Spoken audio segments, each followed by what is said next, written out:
The doors of your car will close automatically. Please keep your head and arms inside and remain seated at all times. And please, no smoking. Thank you.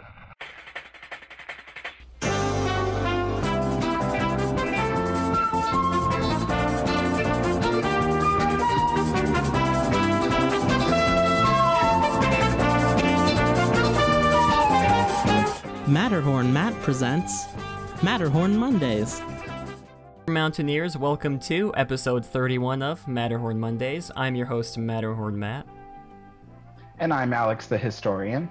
And today we have some great topics for you guys, but before we get into that, let's have Alex give an explanation of his channel, just because he wasn't here last week and we might have some new viewers who don't necessarily know who Alex is. So Alex, why don't you give a little rundown of what kind of videos you make? Absolutely. Well, I make history videos based on Disneyland only, so it's all Disneyland, my channel. And one of my most popular shows is a lecture series where I talk about each ride individually from what it used to be all the way up until now. And then I have a vlog series where I go into the park and I talk about items or places of historical interest while I'm in Disneyland itself, giving you kind of a tour. And then lastly, I have a little show where I talk about little known facts about the park. So each Friday I do like a fun fact Friday and I talk about an item of interest and just kind of go off on its history and stuff like that. So that's what my channel's all about. Yeah, guys, if you aren't already subscribed to him, be sure to go out and give him a subscribe, because he really deserves all of the subscribers on YouTube, because he makes really amazing videos. If you're thanks. If you're into Disney history videos, like you said, Alex's channel is the place to go. And today's topics are we're gonna get Alex's opinion on the recently announced Marvel Land, since he wasn't here for last week's stream. We're gonna be talking about the Pizza Port changing to the Pizza Planet. And we're also going to be going over the businesses that are going to be closing for the new hotel that's going to be built in downtown Disney, and sort of give our opinions on that as well. But getting into the first topic, Marvel Land. Like I said, we touched on this last week already, but I just wanted to get Alex's opinion, just because we hadn't really talked about it since the D23 teaser that they released. But Alex, well, I guess I should go over what Disney announced if you weren't here last week. Disney announced, quote, a new superhero-themed land that will begin recruiting guests in 2020, with even more experiences to follow. The Guardians of the Galaxy will be joined by Spider-Man and the Avengers in what will become a completely immersive superhero universe, furthering the evolution of Disney's California Adventure Park. This new land will be anchored by the popular Guardians of the Galaxy mission Breakout in the adjacent space that is currently occupied by A Bug's Land.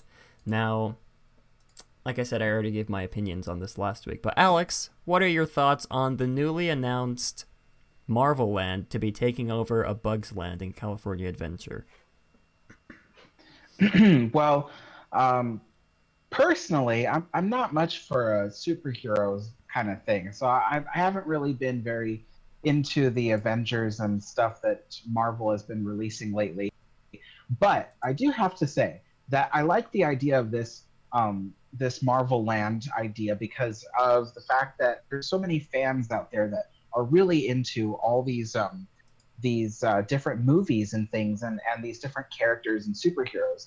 And there definitely needs to be something where these people can enjoy an environment, just go into a land or something and be able to ride these different rides with their favorite superheroes and things like that. So I think it's really great that they have this Marvel Land coming. I'm not sure, though, how it fits into the California theme, but then again, we've been talking about how California Adventure hasn't really been continuing on with their California theme lately. So who knows? Maybe it'll merit a different name for the park. But other than that, I think the idea sounds really great. They're, as you said, they're going to be taking out Bugs Land. So it'll be interesting to see what they do with Bugs Land itself. If they have something that they're going to do with like Ant-Man or something and save some of the props from Bugs Land for that, or, you know, something like that. And let's see. And I think this might mean that they're going to use up that last bit of parking lot just behind the Guardians of the Galaxy Tower. So that'll be interesting to see them develop. I mean, I don't know if they're going to use that last bit of parking lot for part of the land or for a ride in the land. I'm not sure. So that'll be really interesting to see them, you know, to see them develop. Yeah, and I guess one sort of interesting part is the area that Bugs Land currently occupies isn't very big, so I am thinking that they're gonna expand somewhere else inside the park, or even, like Alex said, outside of the park using the parking lot. But yeah, other than that, I'm excited for Marvel Land. I didn't think I'd say that. I mentioned a couple episodes ago of how angry I was that they were replacing Tower of Terror with Mission Breakout, but once I actually wrote it, my opinion on it changed, if that makes sense. I think it's an okay ride, an improvement, a little bit of an improvement over the Tower of Terror, but yeah, I wasn't really feeling Marvel in California Adventure up until that point. I guess I just gave up on hoping that Disney would make the theme in California Adventure coherent. So I guess that plays a part. But yeah, the new Marvel Land, it looks just by this one piece of, well, you can, it's not even really concept art. It's more of just like a teaser almost, like a poster, movie poster teaser for the land.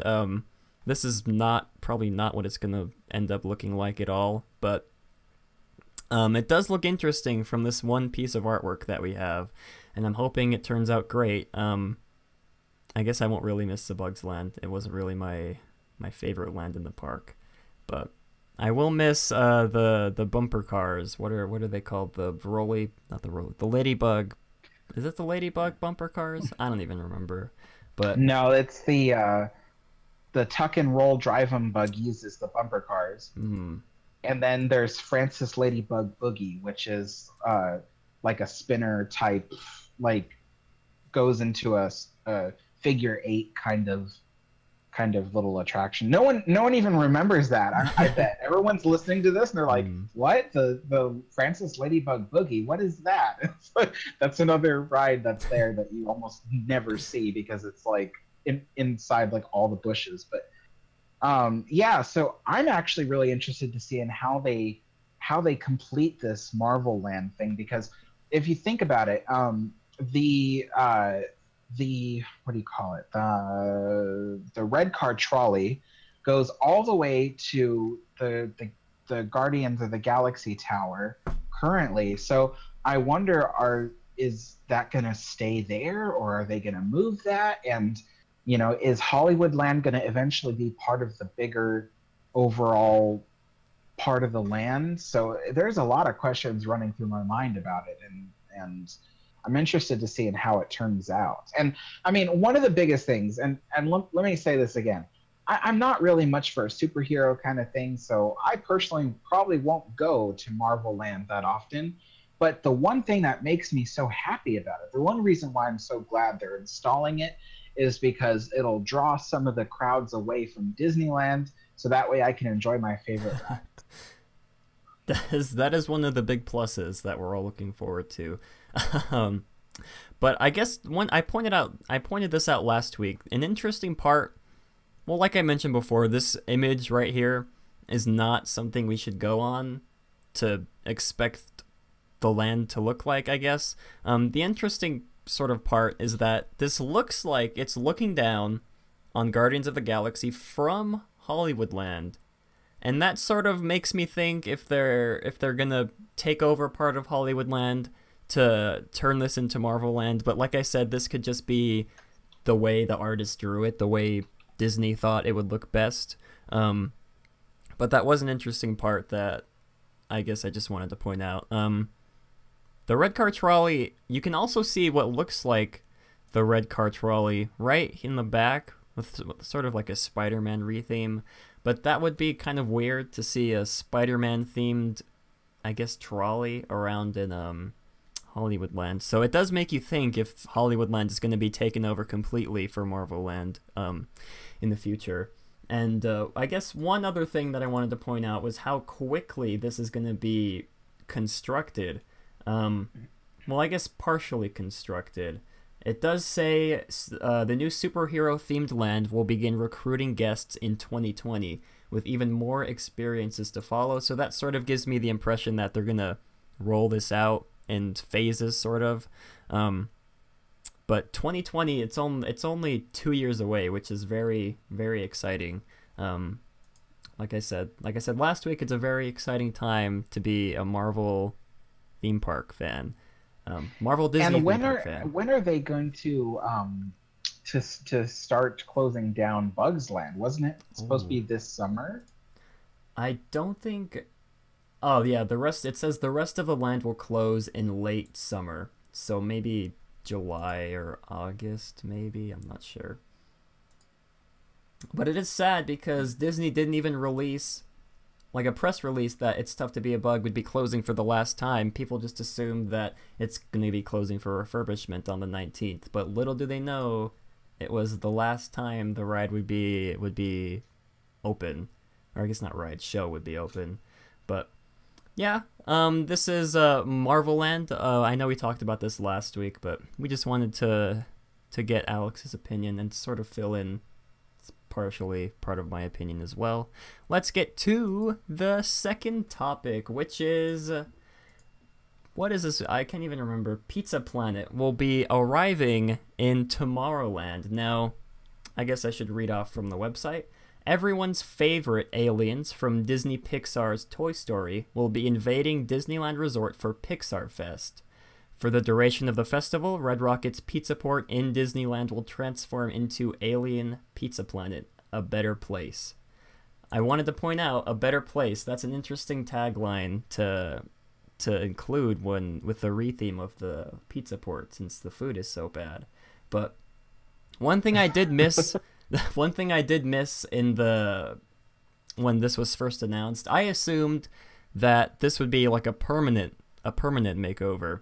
But now that I actually read the article, it says for the duration of Pixar Fest will be the only time that this is gonna be a thing. I assume that they would be building a legit Pizza Planet building, I guess. But let's see, Alex, what are your thoughts on Pizza Planet coming to Tomorrowland? I think it's a great idea. I know it's part of the Pixar Fest and whatnot, but I always thought that Pizza Port should be Pizza Planet. You know, it was always kind of in the back of my mind. And hopefully the creations that they come up with for this Pizza Planet will be a lot better than what's currently being served at Pizza Port. Because, I mean, the pizza at Pizza Port is just awful. So, yeah. But, yeah, so I'm excited for Pizza Planet. But it's a little sad that it's only going to be temporary, you know, that it's only going to be around for a short while. So, but, you know, looking at this image of Pizza Planet from Toy Story, it's kind of funny because it almost looks like it fits right into Tomorrowland. You know, you got the rocket right there. You know, all they have to do is repaint the rocket and then, you know, and repaint the outside of the entrance. So yeah, this will be a very good idea, and I'm excited to see what kind of food that they come up with for this new location. Yeah, let's see. Well, for those of you that don't know, Pixar Fest will be running April 13th through September 3rd. The festival will span both Disneyland Park and Disney California Adventure Park, bringing not only creative themed food, but also a new fireworks show, which we talked about a couple weeks ago. Like I said, I was very worried when I first saw this headline. Like I said, I just assumed that this would be a permanent change, but I'm okay with it now that it's not a permanent change. Now that I know it's not a permanent change, it really worried me on what Disney thought the future of Tomorrowland would be like, if this would be like a permanent change. But I guess it's just like a small retheming. They probably won't even change anything on the inside, just add a couple Toy Story posters or something. But now here's what I wonder, because the Red Rose Tavern was supposed to be just temporary, but it seems to have just lasted, for a long time. And from I heard a rumor that that Red Rose Tavern is here to stay.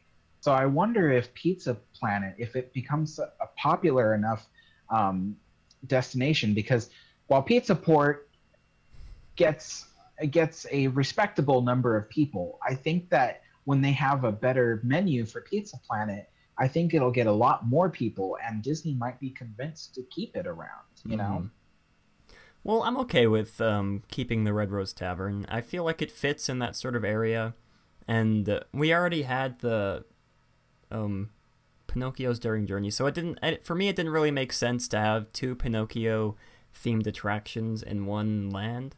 I'm just glad that it's Beauty and the Beast theme, just because there's so little Beauty and the Beast theming in Disneyland as a whole.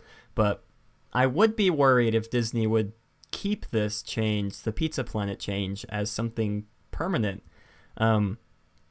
Just because we all know how bad Tomorrowland needs an overhaul, and Pizza Planet, unless they're going for a Pixar retheme of Tomorrowland, Pizza Planet would not fit in, unless, the Pixar retheme of Tomorrowland is the only thing I can think. I mean, we already have Buzz Lightyear's Astro Blasters and Finding Nemo's Submarine Voyage, so that's two attractions already Pixar themed in Tomorrowland, and this would be the third. So I wouldn't be surprised if Disney just went flat out and rethemed Tomorrowland to have nothing but Pixar IPs in it. But that would make me sad. Very sad. Yeah, I mean, I can kind of see what you mean, how it doesn't really fit in Tomorrowland. I mean, that's true. It's themed off of a restaurant in the movie Toy Story, so but well, anyway, I guess I'm just excited to see a change happening, you know what I mean? Something. I mean, of course we all wish that Tomorrowland would get a complete retheme and stuff like that. I don't know. Yeah, hopefully sometime in the future, but I am excited for this Pizza Planet retheme. Hopefully the food gets better, but I don't think it'll get any better. Anyways, moving on to, there wasn't really a lot of Disney news this week that we could cover, but moving on to, I had all these images I forgot to switch to, but moving on to our third topic, we're going to be talking about the businesses that will be closing to make way for the new Four Diamond Hotel, I believe is how they describe it. Yeah, Four Diamond Hotel, that's going to be opening in downtown Disney. Now, I'm just going to give a short rundown from the Disney Parks blog for those of you who don't know anything about this new hotel that's being announced. For the first time in almost 2 decades, we will open a new Four Diamond Hotel, set to open in 2021. This hotel will transform the west end of the downtown Disney district and anchor a new gateway to the Disneyland Resort. The stunning 700-room hotel will feature a sophisticated design and be a game changer for Anaheim, creating a dynamic dining, entertainment, and hotel experience for resort visitors and local residents. Let's see. The ground level of the hotel will include shops, restaurants, opening onto an expansive landscaped plaza, complete with playful water features, creating a gathering place for guests and visitors. Let's see. It also says the new hotel will connect all 4 hotels of the Disneyland Resort through lush gardens and beautifully landscaped walkways, transforming the gateway on the west side, creating a welcome entry for our Disneyland Resort guests. Now, we did dedicate almost an entire episode to this, what feels like years ago, where we sort of went over all of our thoughts and opinions on adding this new hotel to Disneyland, but I guess we should sort of recap our thoughts and our opinions on it. I, for one, am torn on what to think. On the one hand, I'm glad Disneyland is getting a new hotel. It looks beautiful. That's for sure. The hotel looks amazing, but I'm just really confused as to why they picked this location to put the hotel in. I mean, as you can see, it's crammed next to the Disneyland Hotel, and the Grand Californian's right next to it down here in the corner. It wouldn't have been my first choice to put a new hotel into Disneyland, but Alex, what are your thoughts on the new hotel? We're going to be getting to all the businesses that are going to be closing down after Alex gives his opinion. But Alex, what are your thoughts on the new hotel coming? Well, I think it could be in a better location, but other than that, I really like the idea. I'm really excited for a new hotel at the resort. I've thought for years that they should have another one. Granted, I'll probably never be able to stay in this hotel in my life. Yeah, me too. but I'll certainly walk through it, and kind of just take in the sights and the scenery of it. Mm-hmm. And once again, this is because Disney wants to bring in more people from overseas or from far away to stay at the resorts. I mean, Disney has been trying for years to cater to the locals, but I think Disney now realizes they get more money from people who travel from far away, and so this new hotel will cater to them. So I really like it, and I'm excited for it, and it will be some new scenery to see along the Disneyland Resort. Mm-hmm. Now, we did mention in the previous episode, we talked about this, and I can't remember the exact episode number, but we did talk about this before. This is supposedly the replacement for the Eastern Gateway project. For those of you that don't know, I forgot to put pictures up here, but that's okay. For those of you that don't know about the Eastern Gateway project, it was basically Disney's plan to reroute all of the traffic from, what is this? The west side of the park to the east side. I think that's correct. Disney planned on building a huge parking garage, adding new security checkpoints, everything, the whole 9 yards. But as many of you may know, that fell through. The plans fell through to that because a lot of the businesses, supposedly a lot of the businesses were opposed to, I guess, the walkway they wanted to build would redirect guests away from their businesses. But this is the replacement for the Eastern Gateway. Now, I guess I could say I'm happy. Alex and I did mention when we first talked about this of how the monorail might, this is a big stretch, the monorail might become accessible for guests only staying at this hotel, because as you can see in this picture, the monorail passes almost directly through the lobby of the hotel, or what looks like the lobby at least. We're not 100% sure on this. This is just speculation, but Alex and I did toy with the idea of the monorail, or at least one or two cars of the monorail being dedicated to hotel guests only, at least guests staying at this hotel. But I don't think Disney would do that. But then again, you never know. Disney is building Pixar Pier in California Adventure, so you never know these days. You never know with Disney these days. Let's see.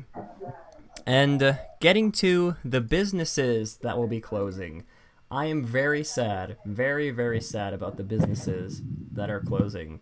I'm just going to list them off. AMC Theaters, Rainforest Cafe, ESPN Zone, Earl of Sandwich, interesting. Earl of Sandwich. Alamo Rent-A-Car, Starbucks, and two Disney Vacation Club and Walt Disney Travel. They're going to move to different locations throughout the resort. But I'm very sad about at least two of these businesses closing. I love the ESPN Zone. I guess that's just because I'm a huge sports fan. I love eating there. I also love the Rainforest Cafe. I've heard people say terrible, terrible things about the Rainforest Cafe, but I love eating at the Rainforest Cafe. I feel like the atmosphere is really amazing. Oh, well, amazing wouldn't be the right word. I just enjoy the atmosphere the Rainforest Cafe has. And like I said, with ESPN Zone, I'm a huge sports fan. I remember visiting the ESPN Zone a couple of years ago when the world, I think it was the Soccer World Cup, something like that, was playing. And man, the ESPN Zone was packed during that time. But Alex, what do you think about the businesses that'll be closing to make way for this new Four Diamond Hotel? I think that it's a little bit sad because I haven't been able to appreciate, for instance, Earl of Sandwich because they've just opened, it seems to me. Yeah, but I mean, you know, and I don't know, I've never had the money to go there just yet or the time, for instance, but I really wish that that Disney would bring them back. So, I mean, we don't know yet officially if that's one of the businesses that will come back, but I certainly hope so. And as for the other stuff, I never really went to ESPN Zone or got anything from Alamo Rent-A-Car, so it doesn't bother me.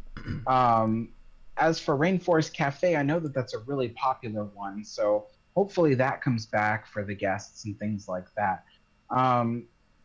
I don't know, but I think it's a good thing, though, eventually that this hotel will get built. I mean, it's definitely something that the resort needs, especially to grow. And let me see.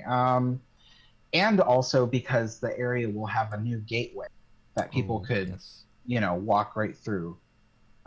So I think in the end, it's all for the better. You know what I mean?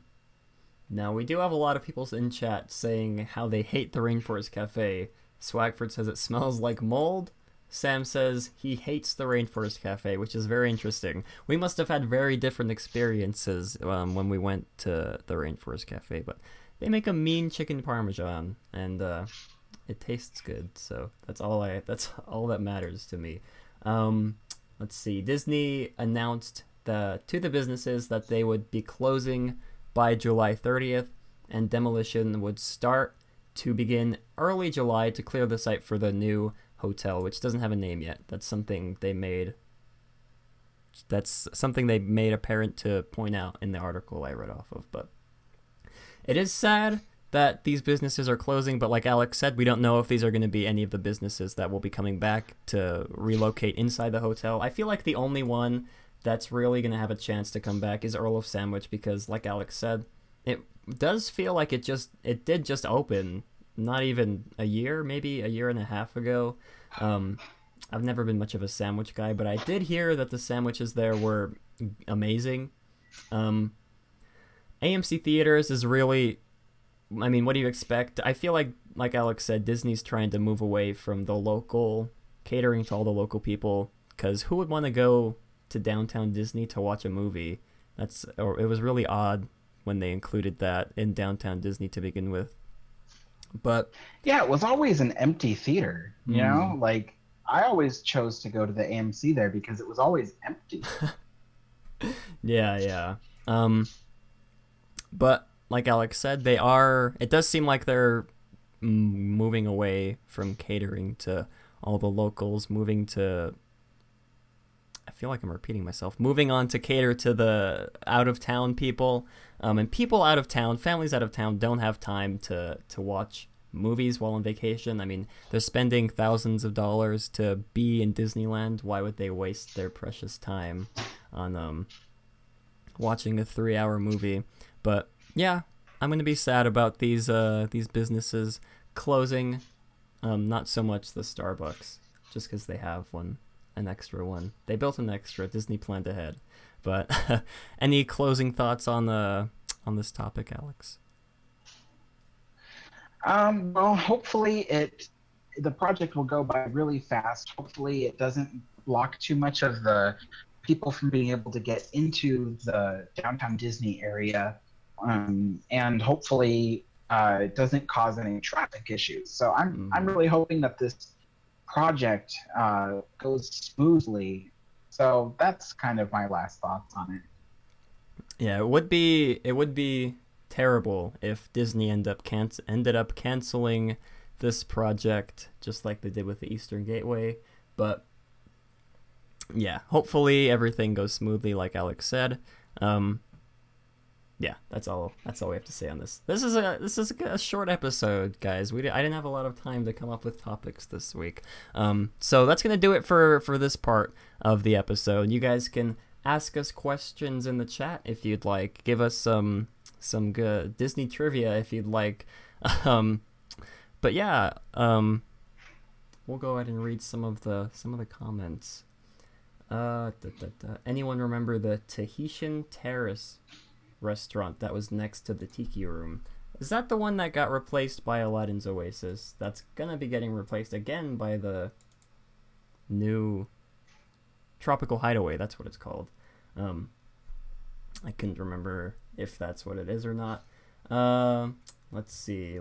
Well, one thing we did forget to mention while talking about the Marvel expansion, we really just wanted to focus on the Disneyland side of it, just because we're closer to Disneyland and not necessarily don't care about the other parks. But yeah, Disney did also announce expansions to Disneyland Paris and Hong Kong Disneyland for Marvel Lands, but those were already sort of widely known. I feel like they announced those before they released this sort of press release. But we did talk about the expansion coming to Disneyland Paris two or three episodes ago. I believe it was either 2 or 3 episodes ago. We didn't talk about the Hong Kong one, that's for sure. But anyways, Wannabe Hype Beast says, what year did Bear Country open? Oh, and then Swagford said 72. I'm going to say 1972, just because that's what he put.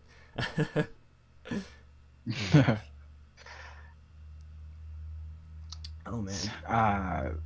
Do we have anyone in the waiting room that would like to say anything? Or we just have Swagford? Swagford, if you'd like, we can move you up to give your opinions on the topics we talked about. I should really give a heads up to the people who are in the waiting room when I move them up, just because when I move them up, I catch a lot of people off guard. But oh, he got off. Never mind. No Swagford. Anyways, let's see. Lucas says, what are you drinking? It's water. It had ice, but it melted almost instantly because it's like 100 degrees in my closet. It's been really hot lately. I'm not looking forward to the heat that's going to be coming this summer, but yeah. Wannabe Hypebeast says, what is the waiting room? The waiting room is a channel on my Discord server. It's meant for these live streams. Normally, when there's enough people, we move up a couple for them to give their opinions on each of the topics we've had, each of the topics we've talked about. But let's see. Steve says, where are you located, Matt? I'm located in good old New Mexico, but that's going to be changing soon, hopefully. Like I mentioned, Tuesday on the live stream. If you guys want to know more about that, you can go watch that live stream. I don't really want to talk about it just because nothing's set in stone yet. But hopefully, I'll only be in New Mexico a couple more months longer. Very exciting.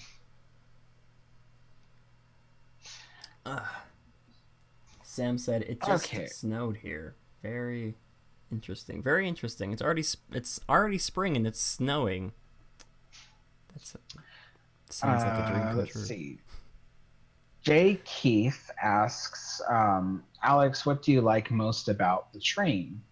I would say what I like most about the Disneyland Railroad is, I guess, well, mostly the scenery. I love the scenery. I mean, because I've ridden the Walt Disney World, and there is nothing to look at. It is just boring. I mean, I love trees and I love bushes, but there's only so many of them that I can take. Like going around in a circle. There's nothing to look at. But at Disneyland, there's so many things. I mean, you go through the jungle, you pass through New Orleans Square, you go over a bridge through Splash Mountain, you know, and along the rivers of America, and oh my gosh, I can keep going on and on, you know, going to the Grand Canyon, Primeval World. It's just great. I love the scenery, but it's not just the scenery. I have a love of trains. I actually have model railroad in my room, and I'm very into trains, and I watch train videos. I'm kind of a nut when it comes to that, but I love the engines of the Disneyland Railroad and the sets of cars that they pull, and I think what I love most is seeing the trains struggle to go up the hill over by over by the new river route scene, because when the trains are really full, they are barely able to pull all those people up the hill. So that's kind of fun. That was interesting. I did read that when the railroad first reopened with the Rivers of America, I did read on Mice Chat people saying how much trouble the railroad was having, or I guess the train was having, to pull guests up. I didn't understand much of it just because I'm not much of a train nut like Alex. But Alex, do you think you could elaborate on why it was so difficult for the train to bring guests up the new route? I guess is what I'm trying to say. Sure, yeah. So basically, the new route of Rivers of America is actually 10 feet. Is it 10 feet or is it 13? Hold on. Okay, it's 13 feet above the water level of the Rivers of America. And the Rivers of America sits 4 feet under ground level. So if you do the math, that's 9 feet. That means that the railroad is actually suspended 9 feet above ground level. And that's from being at 6 feet above ground level. So if I were to explain this, I would say when you leave New Orleans Square Station, the railroad tracks are at 6 feet above ground level. And so in order to raise up that extra 3 feet, so that way they clear the new Phantasmic dock area that they have along the Rivers of America, they have to go up a 1.5% grade, which is basically just an upward hill that is 1.5%. To give you a good idea of how steep that is, normal wheelchair ramps you find them along the city streets, whatever, wheelchair ramps are usually at 5% grade. So so the Disneyland Railroad has to go at 1%, which is actually pretty steep for a railroad, because you're talking about metal wheels on metal rails. There's no rubber, there's no friction. There's very little friction, in fact. And so when a train is hauling a lot of people, like at Disneyland, the trains are already really taxed to pull that weight. And then to have them go up that steep grade of 1.5%, that makes the effort even more so. So the trains actually, there's a chance that if they're heavy enough, then the train wheels could slip on the rail and it won't be able to pull the train. But so far we haven't had any issues where that's happened. But it's gotten pretty close sometimes. Even the CK Holiday locomotive is one of the weakest locomotives on the railroad route. And that one, if it were to pull the Excursion 3, which is the heaviest train, and if the Excursion 3 was filled with people, there is a chance that the wheels could slip as it tries to go up the hill, and then next thing you know, it just sits where it's just sits there instead of going up the hill. So that is why there's been a concern about it, because of the fact that the grade is pretty steep. And the railroad, the Disneyland Railroad, it always had upward hills and upward slopes of only 1%. So when you're going through the Grand Canyon and Primeval World dioramas, you're actually going uphill at 1% grade to get to Main Street Station. And so you actually travel about 6 feet. You from the point where you enter the Grand Canyon to the point where you exit the primeval world, you've just actually gone 6 feet up. So Interesting. yeah. So I don't know if that bored people, but it's fascinating to me. No, I'm glad we have Alex here so he can elaborate on, because I had no idea of anything of what you just said, but now I know. So now everyone else knows too. Thank you.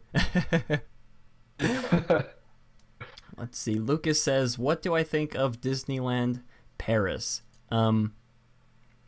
I guess I don't have an official opinion just because I've never been to Disneyland Paris. I'd like to go one day, but that is very expensive. But I guess from sort of an outsider's view on Disneyland Paris, I think it's good. I know a lot of people, I guess, commented on my Disneyland Paris video that I was sort of bashing the park, but nowadays it's getting up to speed, at least from what I've seen. I haven't really been keeping up with a lot of news about the park just because it's in Paris, and I care more about Disneyland and Walt Disney World. But with the new expansion that's coming to Walt Disney Studios, I think it will really bring the park up to speed, I guess would be the word to describe it. To bring it up to speed to a lot of the other parks in around the world, just because I felt like Disneyland Paris, especially Walt Disney Studios Park, couldn't really compete with any of the other Disney parks just because it was so cheap. But I guess I feel like Disneyland Paris is sort of, I don't want to say underrated. I do love the attention to detail that Tony Baxter and his team put into the park. I love that almost every land you enter tells a cohesive story. Then again, I don't know how long any of that's still going to be present, since I believe Disney is sort of messing with Discoveryland. I think they added Star Tours to it or something along the lines of that. But I do appreciate it for what it is. I appreciate it for its importance in the history of the Disney parks. If you think about it, almost everything that's wrong with the parks today is because of Disneyland Paris. Tomorrowland, California Adventure, anything else you can think of, all of that was caused by the financial failure of Disneyland Paris. And if you don't know about the financial failure that was Disneyland Paris, you guys can check out one of my most viewed Historyland videos about Disneyland Paris. I go over the history of the park, what went wrong with it. It's not in the description, but you can probably just go to my YouTube page and search for it. But yeah, those are my thoughts on Disneyland Paris. There you go, giving out your self-promotion and stuff. yes. I think Swagford actually just posted a link to the video. I think that could be another wholly different video. But I'm pretty sure he linked the video if any of you are interested in watching. But let's see. Davis has a question. Is any children/family of Walt Disney still involved with Disney today? I'm not sure on that. I'm gonna say no, but I'm personally not too sure about that. I don't really follow any business stuff. I don't really know how any of the business side of Disney works. Maybe Alex has an answer, possibly. Yes, but if you're asking that, okay, so I don't know their name off the top of my head, but it's there's a nephew. Is it a grandnephew?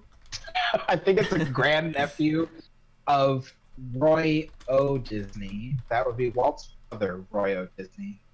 Not to confuse that with Roy E. Disney, who was Roy O. Disney's son. Anyway, so a grandnephew of Roy O. Disney, I think, is still working in the company, but they don't have any position of power. If you know, so if you're asking, is there anybody with any position of power from the Disney name? No, there isn't. They're basically just working as people in the studios and stuff like that. So, if I'm trying to think of who it is. I think it's Roy E. Disney's nephew. So that would make it the grandnephew of Roy Disney. So I don't know.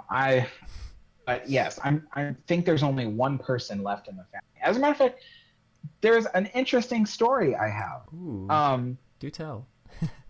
Yeah.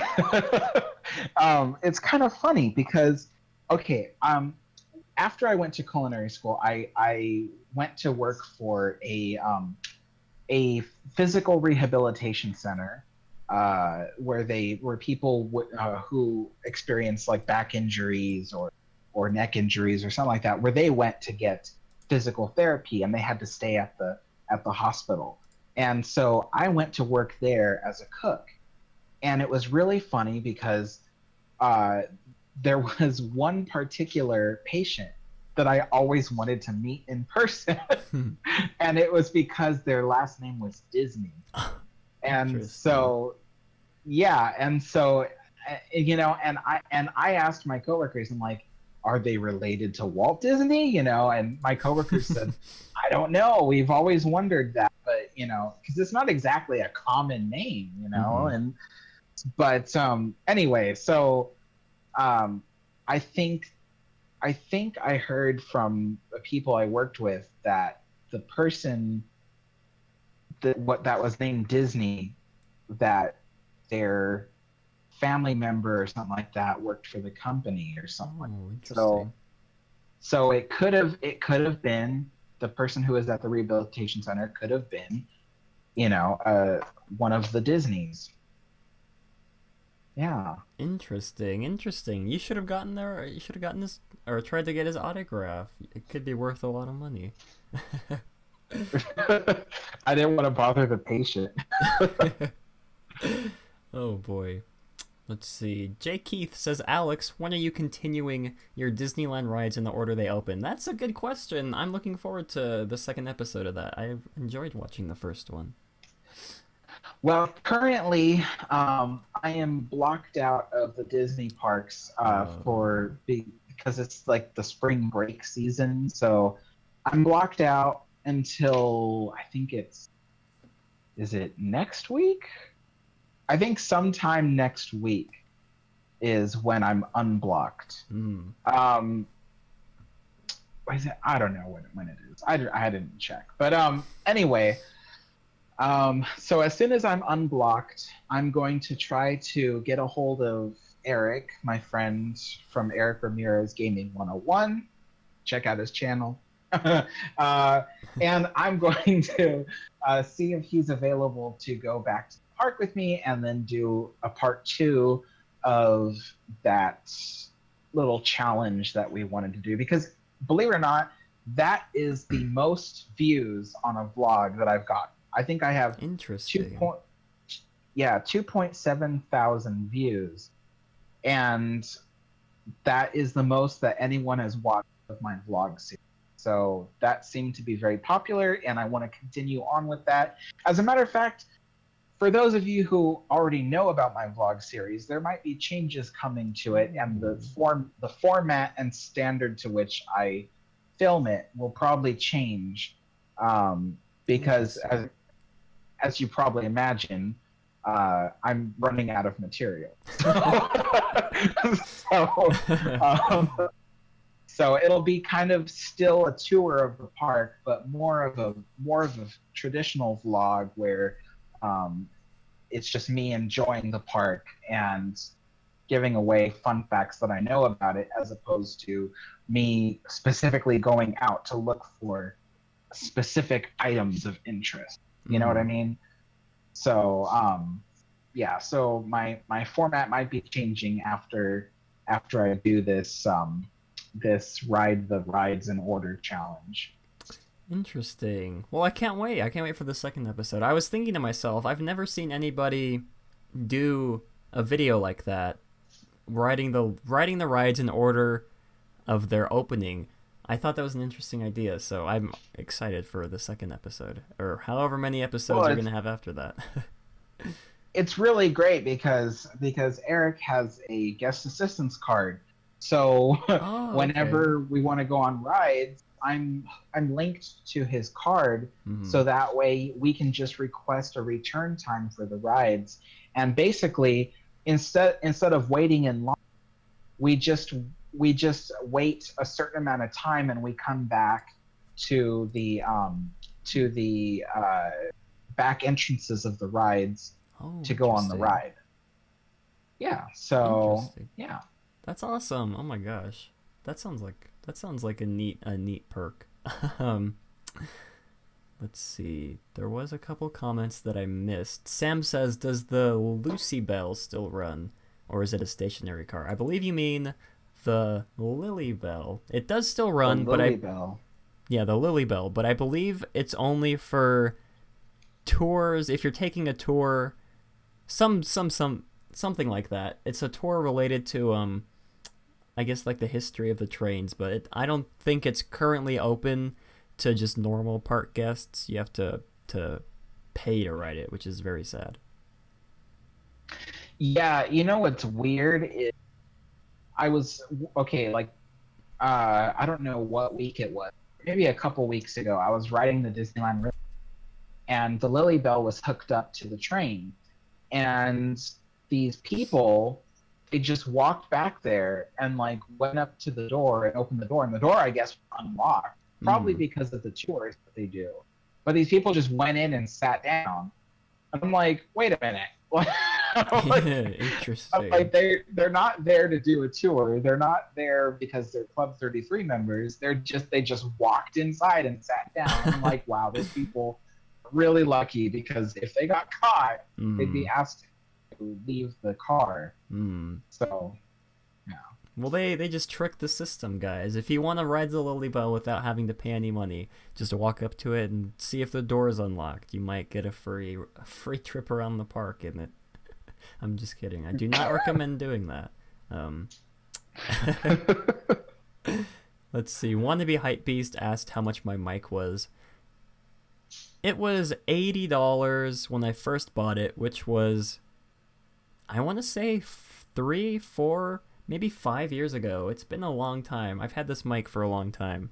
It hasn't died on me yet, but it probably will die when I'm in the middle of recording tonight, just because I said it hasn't died yet. But I believe the price has gone down, maybe to $60. I'm not sure. This is a blue snowball. For who asked, for Wannabe Hypebeast, if you didn't know. But it was $80 when I bought it, so I'm not sure about the price it is currently. What did you buy the mic for? I bought it. Oh well, I've been doing YouTube for a long time. I made, okay, this is really embarrassing. The first ever YouTube videos I made were about Club Penguin. I was telling this to one of my friends the other day, and it was, I used to, well, before I was like super into Disney, I was into let's see if I can remember. It was like Club Penguin cheats, hacks, something like that. I had a whole blogger account where I would post my videos and write little articles. In retrospect, it was really bad, Club Penguin, but I enjoyed it at the time. I had one of those monthly membership things. I would meet all of the, what are they called, like the characters, I guess, that you can meet inside the game. Like, I remember one's name was Rockhopper. That's all I remember. Tips and Tricks, yeah, something like that, Swagford. And then I went on to make gaming videos. I made Minecraft videos. I made I don't know if you guys remember that game. Well, I'm sure everyone remembers this game, Slender, the 8 pages. I made a couple of those out in my backyard with my old crappy laptop that I still have, that I still use to this day. I don't know how that hasn't broken on me either. And then I switched to sort of, not really commentary videos, like reaction videos, sort of. Some of those are still up on my second channel. I would not recommend going to them though, just because they're so bad. But that was sort of, no, yeah, like they're really bad. Like, not editing wise, just me back then was not a good time. I guess you could say I was one of those, I guess edgy would be the word. But yeah, some of those are still up. I have a video up on that channel of me reading the entire SpongeBob SquarePants movie script. It took an hour to make, and it took 4 hours to render. I'm sure you can find the link somewhere in the Discord. Maybe Joseph probably pinned a couple of the messages, but anyways, yeah. And then after that, I think we tapped into a particularly embarrassing and nerdy point in Matterhorn Matt's life. yes, it was very embarrassing, very nerdy. I'm more ashamed of the Minecraft videos. I can deal with the Club Penguin because Club Penguin was an awesome game. It was an awesome game up until the point it closed.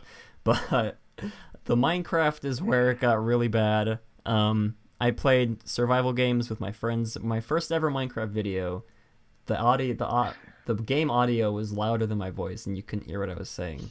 So that was really, it was a sad time.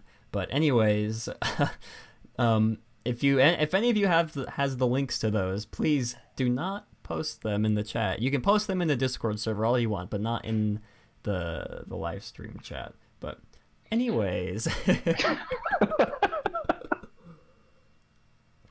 I might eventually unprivate all of the videos that I uploaded in the future, just for the memes, but I'm not comfortable with doing that right now. But if you dig hard enough, if you know the name of the YouTube channel that I used to have, you can find some of the videos that are still up to this day. Like I said, I did a whole video reading the entire SpongeBob script. That'll be, oh, okay, Joseph just posted the link. Oh well, it's okay, I guess.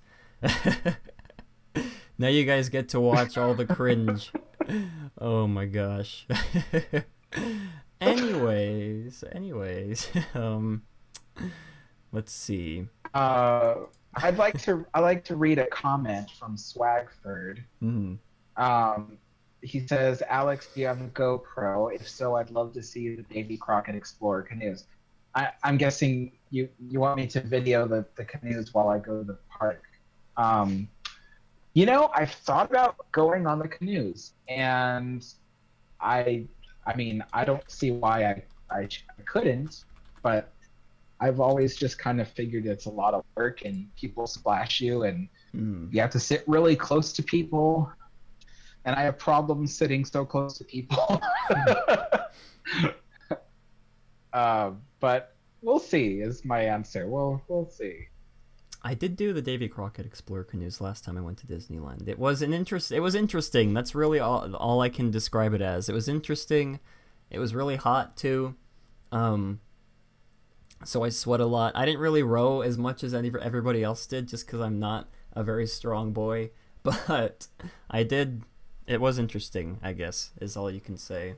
You get to see really neat views of. I think I went during the construction. The railroad wasn't open at the time. It was still closed for the construction of, maybe this was a couple years ago. Either way, it does offer interesting views of the rivers of America that you wouldn't normally get to experience any other way. But if you're into sitting in the sun and doing manual labor, it'd be a good attraction for you. Let's see. Danny says, what if they rename Main Street USA and Disneyland Paris to Main Street France and had the nostalgic French culture to be a part of the area instead of the nostalgic American culture? That'd be an interesting idea. Like I said, I have a whole video about this if you want to watch it, if you haven't already watched it. But I guess one of the big failures of Disneyland Paris was that management didn't really. Well, it's more of an American Disney park, not in America. I feel like I can't really explain it at this very moment. All the thoughts that I had when I read this comment have left my mind, but I do have a video on it if you haven't watched it already. And a lot of the comments down in the video as well elaborate on sort of the stuff that I missed out on including in the video. Let's see. Matt, do you remember from your childhood Thomas the Tank Engine and the other characters from the island of Sodor? I do. I used to love Thomas the Tank Engine. I had the wooden, not really playset, where you could buy all the different characters. They had like the magnets on the front and behind, so they could like link with all the other cars. I had, I guess I'm trying to think of the word. It's just like all the train tracks that you could put together. Really amazing. I actually have a sing-along VHS tape somewhere in my room. I wasn't watching it. I was just admiring it. Let's see. You know, I was gonna say that I've been following the so far the construction progress of the new parking structure. Mm-hmm. Oh, and yeah. I think it's very interesting, like how fast things can change, because they had just finished like constructing this new refueling station for the trams, and then and they had planned to do this whole Eastern Gateway project, but then that fell through because the city didn't want to do it and whatever. So so Disney decided to instead build their new parking structure next to Mickey and Friends. So that meant they had to destroy this brand new refueling station that they just finished building. And yeah, and I thought it was so interesting. Just, I mean, I know it's just like, oh well, so what? They have the money to destroy whatever they want. But I mean, it's interesting. It's just like, what? You just built this possibly multi-$1,000 installation, and install these new fuel tanks and everything, and now you have to rip it all out all over again, and then just to build this new parking structure. So that's interesting. But yeah, I just wanted to say that. I'm not sure why I wanted to say that. I just felt like it was. I completely forgot that they were building extra parking structures. I remember a couple weeks ago seeing pictures of the construction. I was thinking, what are they building? Like, I don't think the tweet had said what was being built, and I was very confused as to what they were building. But now I remember that they're building new parking structures to accommodate the guests of the hotel. I should have mentioned that earlier when we were talking about the hotel, about the new hotel that's being built. But anyways.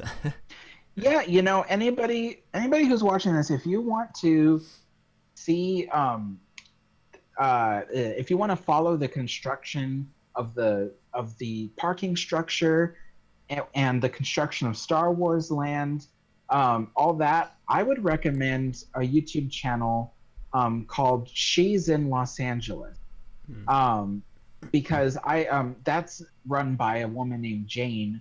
And she goes there every week to Disneyland Resort, takes video of the construction of Star Wars Land from the views of the Mickey and Friends parking structure, and then she does updates on the parking lot thing, the parking garage. Sorry, the parking garage, and I guess pretty soon once they start doing the new Marvel Land, she'll probably be going there to take video of that too. So if you want to follow her YouTube channel is called She's in Los Angeles. So that's a good one to follow. I follow her all. Interesting. I've never heard of her before. I used to follow Fresh Baked for all the construction, but I guess I've sort of grown out of watching them. Not that they don't as make most great people videos. should. Well, I guess not that they don't make good videos, but I've just grown out of them, I guess is the right word to say. I don't want to say anything bad about them, but a lot of people ask me if I watch Fresh Baked, and to be totally honest, I've seen a few videos of theirs. Once in a while they put out something that makes me really curious, but I think one of the things about Fresh Baked that made me want to make my own vlog series was the fact that I felt that that Fresh Baked really didn't have any structure to their videos, that there was no, you know, that like they make good videos, but it's about nothing in particular. Yeah. And so it's kind of like, I felt like, well, you know, people like to see stuff that is structured. They like to have a game plan when you do a video and stuff like that. And so that's why I ended up creating mine. So because of the fact that I had such differing opinions on Fresh Baked stuff, that's why I started mine. And believe me, I just now tried as hard as I could not to say anything bad. Oh my gosh. Yeah, they were one of my inspirations too. I feel like I don't want to say anything bad, but I feel like I could do better also. We'll see. Next time I go to the parks. Well, of course, a vlogs, what Matt means is he feels that he could do better than me. What? No, that's not what I meant. No, Alex. No, actually, no. You know, to be honest, I'm actually excited to see. I don't want to. You know what? I just didn't think about what I was about to say. But if Matterhorn Matt does make vlogs someday, it'd be nice, because I think that he could really contribute something completely different. So, yeah. Well, thank you. That means a lot. When I do, I guess I'm not gonna know as much as you do. I won't know like all the little things to point out that keeps me intrigued every time I watch one of your vlogs. But I can try. I can do a quick Google search before I start recording, and then just read off whatever Google tells me. But you know what? We have to hang out in the sometime. Yes. I'm really looking forward to when we do. I want to make a couple videos together. I feel like that'd be really awesome to do. Let's see. Matt, Alex, and anybody out there, most underrated Disney movie in your opinion? Mine is Hunchback of Notre. Is it pronounced Notre Dame? That's what I always pronounced it as. I feel like that could be wrong. I'm just gonna say Notre Dame. It's oh gosh, it's pronounced Notre Dame. Notre Dame. Interesting. I've been saying it wrong my entire life. I mean, you know, it's not exactly wrong to say Notre Dame, but it makes you sound so amateur. Oh wait, I just realized the R is before the E, so pronouncing it like that doesn't even make sense. Anyways, my most underrated Disney movie. I'm not going to say Treasure Planet this time. No, I'm going to say Treasure Planet just because it's so underrated. Treasure Planet is one of my favorite Disney movies. I guess Lilo and Stitch is Lilo and Stitch underrated. I'm going to say Lilo and Stitch would be my second pick, just because they don't get a lot of representation outside of, well, I guess anywhere. But Lilo and Stitch and Treasure Planet are really two of my favorite Disney movies of all time. I think that's it. The only two movies that I can think of. But what about you, Alex? I would say the most underrated Disney movie definitely be The Princess and the Frog. I mean, it's one of my favorite Disney movies. It's the last hand-drawn animated Disney movie. And it was just done so well, with such a great story, with great characters and amazing songs. And I just felt like it just didn't get the appreciation and love that it should have. I mean, such a great movie. Yeah, I've watched it for the first time a couple months ago. It really is a great movie. I don't know why I didn't watch it before, but for those of you guys that haven't seen it, I would definitely recommend watching it. Let's see. There might be a couple more. I'm really far behind on the chat. Let's see. All I see is Joseph linking my old YouTube channel. Oh gosh. Matt, have you ever been to Walt's Garage Studio? No, I have not. I'd like to visit the Walt Disney Family Museum. That's on my to-do list. in the future, hopefully, I'll be going. But it does look like a really interesting place to go. I've seen a couple other YouTubers do videos there, and I'm really excited for when I do get to visit it. Let's see.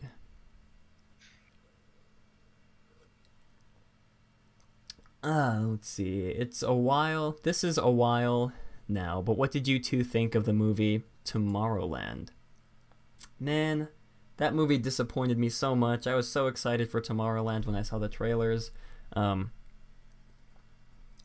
I liked it up until the third act. Then it really turned sort of, it felt like a giant PSA for me at the very end when they really hammered home the idea that the world, I guess that humans are bad and that we should change our ways before the world ends.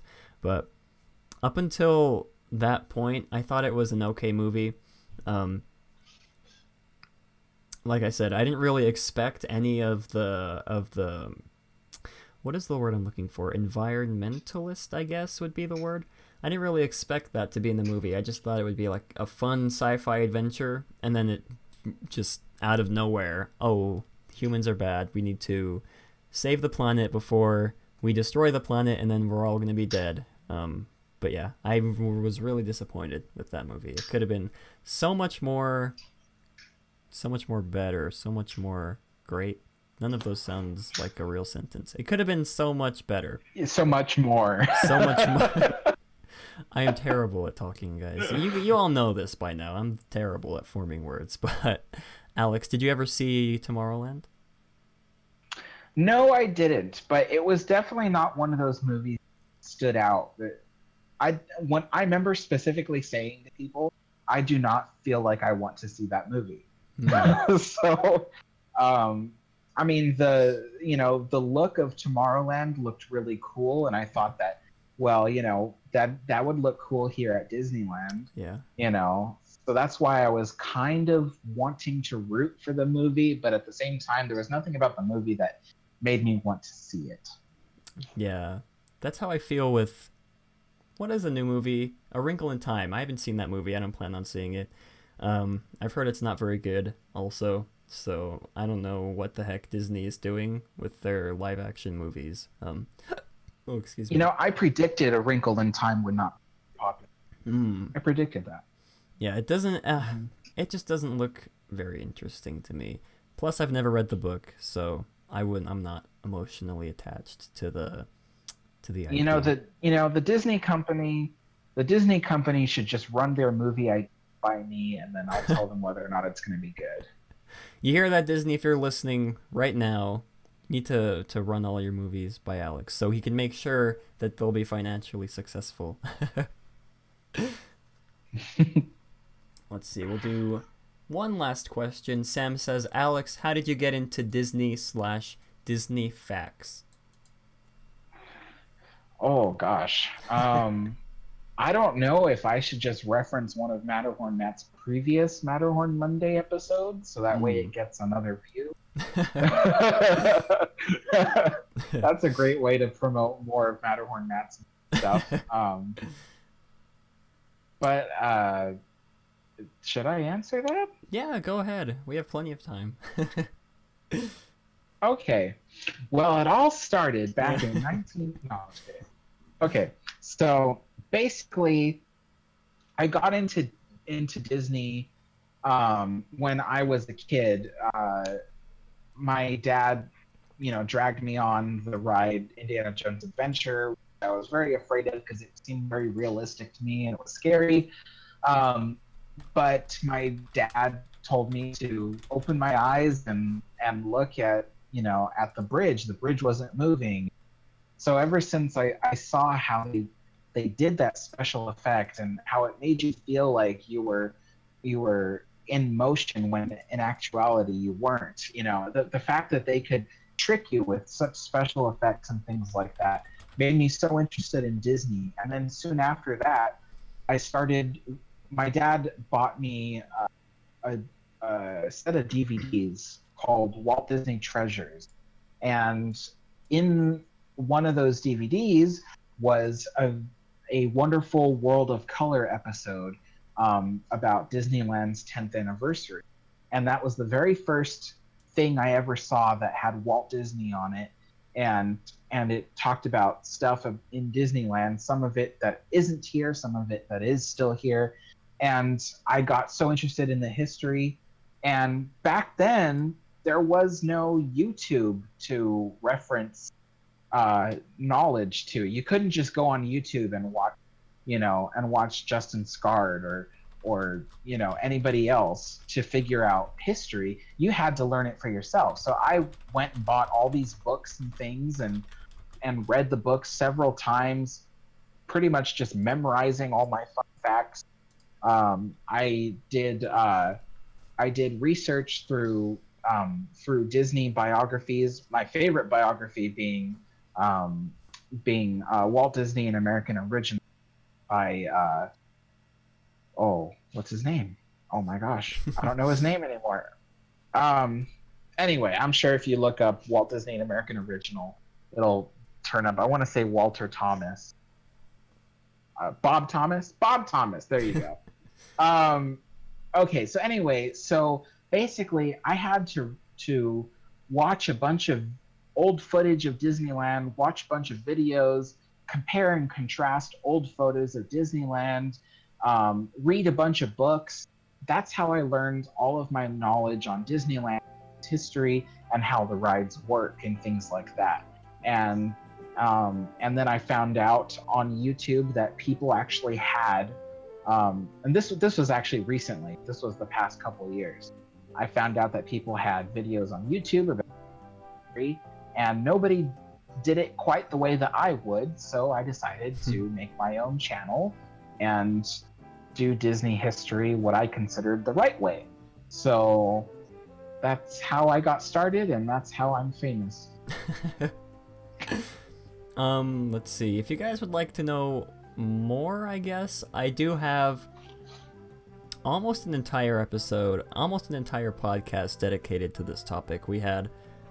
I believe we had Manny from Ready Set Disney as a guest on the show, and I think I actually even put an excerpt from that podcast just of us talking about how we got interested in Disney as its own separate video, so that you guys can, it's not one of my more popular videos, but you guys can definitely go check that out if you'd like more info on what Alex said, or if you want to know how I got interested. And Manny too. We haven't seen Manny in a while. We gotta get him back on the podcast.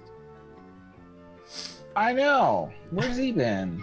I don't know. Well, all the way in Australia. I know. Oh my gosh, those dang Australians. Just kidding. I love Australians. But anyways, I think that's gonna wrap up this episode of Matterhorn Mondays, guys. Oh my gosh. We hope you all enjoyed, and we want to hear your thoughts on all the topics we discussed. Down in the comments, if you're listening to this on SoundCloud or on iTunes, be sure to go to my YouTube channel to comment down below what your thoughts are on the topics. And don't forget to check out Alex's videos on YouTube. Give him a subscribe and donate to him because he makes really, really amazing videos. Disney history videos and vlogs inside the parks. And you guys can support me on Patreon and follow both of us on Twitter. All the links will be in the description. And as always, have a great big beautiful tomorrow.